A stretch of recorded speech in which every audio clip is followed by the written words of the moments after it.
ایک اندھیرے کمرے میں فرحانہ باجی کی سسکیوں کی آواز آ رہی تھی۔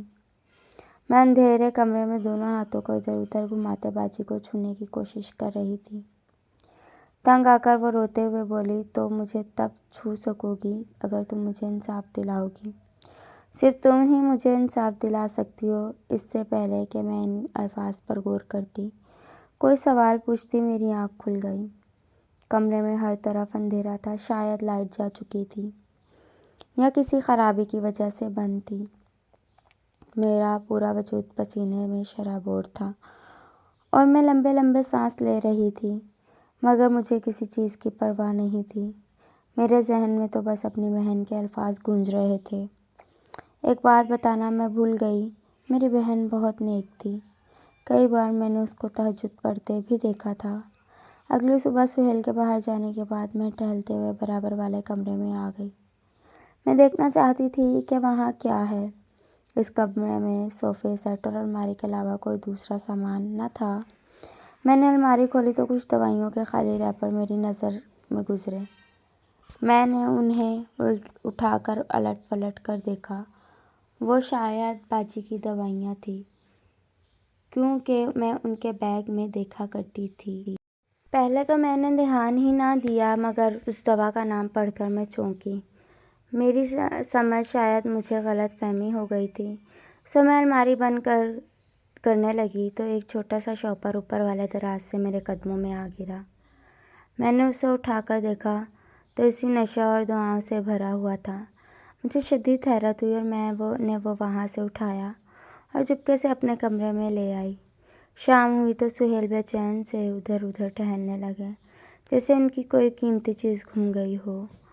میں نے ان کی بے چینی محسوس کر لی تھی، لیکن میں صاف نظر انداز کر گئی، کیونکہ اگر وہ نشہ آور ادویات کا استعمال کرتے تھے تو ایک اچھی بیوی ہونے کے ناطے میں نے ان کی یہ عادت ختم کرنی تھی۔ شاید اسی لیے باجی بھی ان دوائیاں کا بیگ اپنے ساتھ رکھ لیتی تھی، تاکہ ان کی عادت سے چھٹکارا پایا جا سکے۔ میں جانتی تھی کہ ان کی پسندیدہ ڈش کڑھائی گوشت ہے، تو میں کچن میں بنانے کے لیے چلی گئی۔ مرد کے دل کا راستہ معدے سے ہو کر گزرتا ہے، سو آج میں اس بات پر عمل کر کے سہیل کا دل جیتنا چاہتی تھی۔ باجی بھی سہیل کا موڈ بہتر کرنے کے لیے ان کی پسندیدہ ڈش بناتی تھی۔ میں نے کھانا بنانے کے بعد ملازمہ سے ٹیبل سیٹ کروایا اور ہم نے سہیل کھانا کھا کر اپنے کمرے میں چلے گئے۔ میں نے رات کو پھر سے سونے کے لیے آنکھیں بند کی تو باجی کی روتی ہوئی صورت سامنے آئی۔ وہ مجھ سے انصاف مانگ رہی تھی۔ آخر کیسا انصاف؟ باجی کو دیکھ کر خواب میں بے چین ہو گئی۔ میرے دل میں عجیب عجیب سے خیال آنے لگے تھے کہ کہیں میری باجی کی موت حادثاتی تھی یا پھر کچھ اور ہوا تھا۔ اس نے بتایا کہ جب باجی کو خود انہیں ہسپتال لے جایا گیا تھا، اس وقت تو نہ کچھ پوچھنے کا حق اور نہ ہی کسی قسم کا شک تھا۔ رات کو حسب معمول سہیل کمرے میں آئے اور باجی کی تصویر ہاتھ میں لے کر اپنے کمرے میں چلے گئے، جب تک ان کو یقین ہو گیا کہ میں سو چکی ہوں۔ اس کے بعد انہوں نے باہر کی طرف قدم بڑھایا۔ میں نے آنکھیں کھول کر دیکھا اور جیسے ہی وہ دوسرے کمرے میں گئے، میں بھی اٹھ کر بیٹھ گئی اور میں نے کمرے میں چپکے سے جھانکا تو سہیل باجی کی تصویر پر جھکا باتیں کر رہے تھے۔ ان کی آنکھوں سے آنسو جاری تھے۔ ان کی آواز مجھے سنائی دے رہی تھی، میری پیاری شہزادی، تم دوسری دنیا میں کتنا اکیلا پن محسوس کرتی ہو۔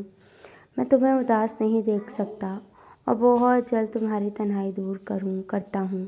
تمہاری قبر کے برابر والی قبر پسند بھی کر چکا ہوں، بس تم تھوڑا سا انتظار کرو۔ یہ کہہ کے سہیل نے ایک اور تصویر اپنی جگہ سے اٹھا کر باجی کی تصویر کے ساتھ ملا رہے تھے اور کہہ رہے تھے۔ ان کی بات سن کر میرے قدموں تلے زمین نکل گئی۔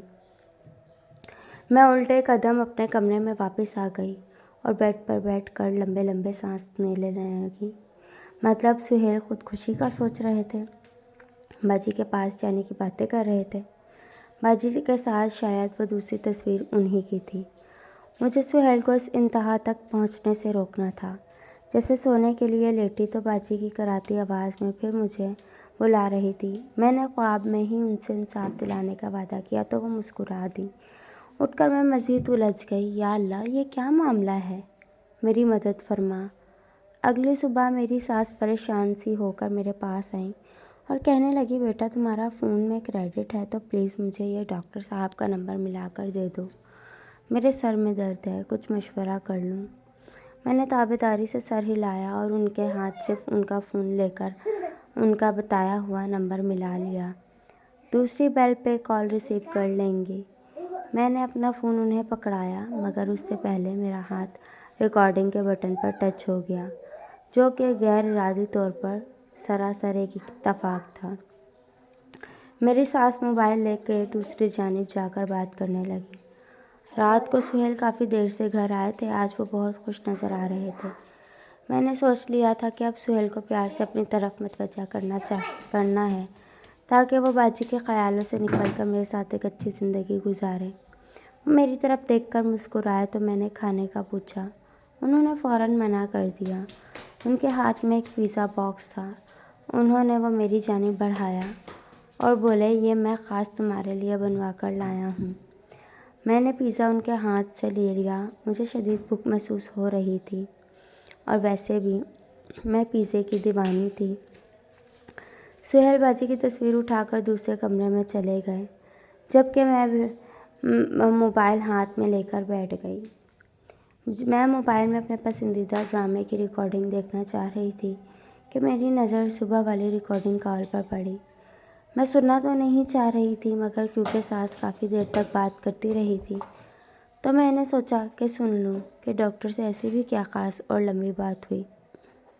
میں نے کال پلے کی تو سن کر حیران رہ گئی، بلکہ حیران تو شاید بہت چھوٹا لفظ تھا۔ میرے ہوش اڑ گئے۔ ساس کہہ رہی تھی ڈاکٹر صاحب آپ کی دعائیں تو سہیل پر الٹا اثر کر رہی ہیں۔ میری بڑی بہو کی جان لینے کے بعد وہ چھوٹے کو بھی مارنے کی پلاننگ کر رہا ہے۔ لاکھوں روپے خرچ کرنے کے باوجود آپ کے علاج کا الٹا اثر ہوا ہے۔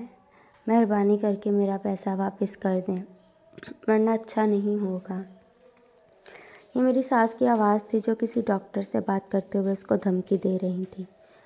رضیہ صاحبہ میں اس بات سے اچھی طرح واقف ہوں آپ کا بیٹا ایک نفسیاتی مریض ہے اور قاتل بھی ہے اور اپنی بیوی کا قتل کر چکا ہے۔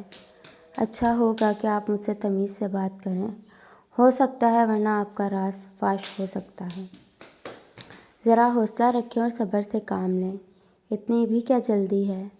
ہو سکے تو وزٹ کر لیں اور ہاں میری دوائیاں لے کر آئیے گا، میں تبدیل کر دوں گا، سب سیٹ ہو جائے گا۔ آگے بھی کال چل رہی تھی، وہ دونوں باتیں کر رہے تھے مگر اتنا سننے کے بعد میں تو جیسے سننے اور سمجھنے کی صلاحیت سے محروم ہو چکی تھی۔ میری بہن خواب میں آ کر مجھ سے کس انصاف کا تقاضا کر رہی تھی۔ میں نے موبائل کو احتیاط سے تکیے کے نیچے رکھا اور دروازہ بند کر کے اٹھی تو سہیل بے چینی سے سامنے ٹہل رہے تھے۔ تم سوئی نہیں؟ اس کے چہرے پر جما کر سوال کیا۔ تم نے کھانا کھا لیا؟ میں نے سر ہلایا اور بولی چلا گیا یا میں اپنے کمرے کا دروازہ بند کیا اور ساتھ ہی میرا ضبط ختم ہو گیا اور میں پھٹ پھٹ کر رونے لگی۔ بہت دیر تک یوں ہی بے حال بیٹھے رہنے کے بعد میں نے اپنے اندر ہمت پیدا کی اور تکیے کے نیچے سے اپنا موبائل نکال کر والدین کو فون کر کر ساری بات انہیں بتائی۔ ان کے لیے بھی ان ساری باتوں پر یقین کرنا بہت مشکل تھا۔ میرے بابا نے مجھے حوصلہ دیا اور پولیس کو کال کرنے کا کہا کیونکہ اس وقت میری اپنی جان بھی خطرے میں تھی۔ میں نے فون بند کر کے اپنے آنسو صاف کیے اور پولیس کو کال کر دی اور پوری بات بتانے کے بعد ایڈریس سمجھا دیا، لیکن اپنی بہن کی تڑپتی روح کو انصاف دلانے اور اپنی جان بچانے کے لیے قدم اٹھانا بہت ضروری تھا۔ گھر پہ چھاپا مارا اور اس کی ماں کو گرفتار کر لیا گیا اور سہیل کو بھی۔ فرینڈز، اسٹوری اگر اچھی لگے تو میرے چینل کو سبسکرائب کریں، بیل آئیکن کو پریس کریں تاکہ آنے والی ہر نئی ویڈیو کے نوٹیفیکیشنز آپ کو ملتے ہیں ایک نیکسٹ ویڈیو میں۔ تب تک کے لیے اللہ